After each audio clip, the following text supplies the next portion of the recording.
So there's like this elevated talk about the NBA and the ratings and them going down and kind of like what's going on with the NBA. Why is the NBA dying? The problem boils down to a couple things. It's first of all, you want to know that it's very like political and corporate in terms of who they're marketing. Like what they're doing is they're like LeBron has always made us money, so we're gonna show you all the games with LeBron. Steph has always made us money. We're gonna show you all the games with Steph. But what they're doing is like basically like what's that? There's a saying where you're you're going all in now, but you're mortgaging your future. You're getting rid of your future. So the NBA's future is Joker, SGA, Luca, and those guys don't get a lot of nationally televised games, and they're not getting that marketing push. So it's that whole the NBA business model is not that great because they focus more on stars, but the two superstars in the NBA are Steph and LeBron, and they're aging out of the game. So they're gonna have to do a better job of marketing their younger stars. And why don't you do this? Why don't you make your younger stars go against your older stars on big national games? Like Joker plays LeBron on Christmas. Make that an everyday Christmas thing until LeBron retires. Or Steph plays, SGA on, New Year's or something like that. That's one thing to figure out. But another factor is just the competition level. Guys don't want to be the best. Guys, what guys want to do today, they want to get their contract. They want to get that 100 M's, get the Supermax, and then, disappear into the night. As soon as they get their money, they're done. They don't want to have a legacy. They don't want to win multiple championships because they've seen what happens to guys that win championships. Like, for example, Kevin Durant, he's won multiple championships, but people don't respect him. LeBron James won multiple championships, people don't respect him. Like the championship lore or the gold, the reverence for it has gone way down, and and part of that is some of those guys' fault, like LeBron's fault, Kevin Durant's fault, in terms of like when they had to team up to win. But also the championship lore has gone down because these younger fans, they don't understand the magnitude of that pressure of not winning.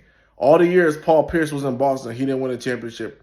How that weighed on him. They said they couldn't win. Shaq for many years couldn't win a championship. How that weighed on him. Even Michael Jordan, his first 6 or 7 seasons, how they would talk about that relentlessly. Nowadays, they don't talk about that stuff. They don't talk about guys unable to win a championship. Even with like James Harden, all that pressure is off now. Like James Harden had the other day said he sacrificed so much to win a championship, it didn't materialize. And you're thinking to yourself, is this the same guy that was up 3-2 against the Warriors and couldn't close? Or is this the same guy when KD went out the next year, dropped a dud in that game 6, and they were back in Houston? Hey, is this the same guy that always shrivels up in the playoffs? Now he's talking about how much he sacrificed. And that's the thing that people don't understand. This is true sacrifice. I'm just using James Harden as an example. Stop dribbling so much. Why don't you try to make it your goal this year to be all defensive player? That's a true sacrifice. Those are things that we call sacrifice.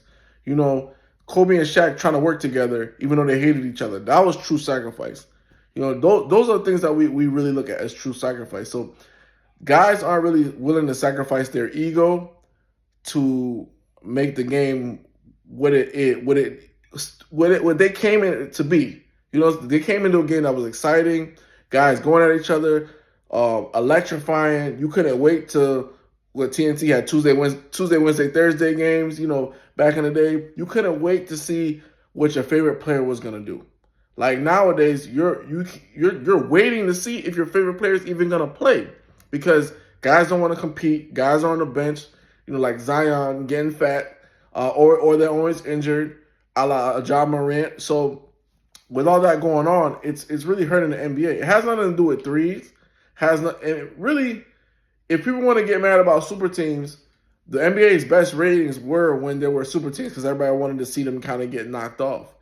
But the only reason why the ratings were high at that point is because people like the Warriors were getting everybody's best shot. The Miami Heat, they were getting everybody's best shot. So those games were competitive. The Chicago Bulls in the 90s, they were getting everybody's best shot. Now nobody wants to throw their best shot because out of fear of being embarrassed, out of fear of hurting their brand, or out of fear of losing a fan base or whatever the case is, because that doesn't work with their portfolio. So it's really not a issue with statistics because the NBA has they have statistics. They've numbered us to death. These numbers, that numbers, these threes. This person is 30% from this. We don't want to hear that garbage. We want to hear the last time they played, he scored 30 on them, and when he went to the locker room, we heard that he tore up the whole locker room. We want to hear stories about passion for the game. They're not doing a good job storytelling and really showing that machismo, that competition level. When I lost that championship to him, I didn't talk to anybody for 2 months. We're missing that level of competition. Guys don't want to go at each other anymore, and that's what's killing the game. There's no level of competition, so it's a level. There's no competition factor, and then the marketing of everything has gone down the toilet where they're trying to like push people to you. They don't want you to like fall in love with somebody's game. They want you to say, "Hey, this is LeBron. Watch him. This is what you got on." They don't want you to be like, "Well, hey, I like watching how Westbrook plays." They don't want to market that. Like the triple double king. Come to see what he's gonna do. Or Jamal Murray. He's been clutch these past 2-3 years. Come see the clutch Murray. Like they don't want to market those things. They want you to. This guy, he's the best. This guy, he's the GOAT. This guy's the best shooter of all time. They just keep saying the same crap over and over and not really letting you get into the melting pot of the NBA of so many great players that just don't get marketed enough. And then a lot of them just don't want to play and they don't want to be that guy. So it's a twofold problem that I don't know if the NBA is ever going to be able to get past because so much money. What's going to happen is it's going to be like if you look at a financial cycle, it's always like levels of high prosperity and like kind of depression. Level of high prosperity then like a little depression. The NBA is like on a prosperity bubble. Once it pops and people see that the TV money is not coming in anymore, guys will begin to play again. Guys will be able to show it up again. But it's going to take that prosperity bubble to pop in order for people to say, okay, we got a problem. We're going to take this seriously. And this is the players. Look at the All-Star game. Straight trash and garbage. The dunk contest.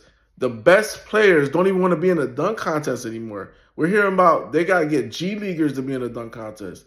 Like LeBron has never participated in a dunk contest. Like what has KD ever? Like these are the kind of things where, oh, it's not a big deal. It's not a big deal. But this is a big deal because that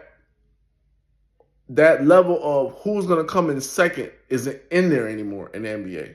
And until we get that competition level back up, that's not going to be, it's never going to be the same. And that's the problem. The competition committee needs to really work on getting these guys. They need to manufacture competition. That's the key thing. Everything you can see in this video, if you could take away one point, the NBA needs to manufacture competition, not manufacture stars, not manufacture marketing. They just need to manufacture competition, like the WWF or WWE. This guy hates this guy. This team hates this team. People will want to watch that. But until then, it's curtains for the NBA.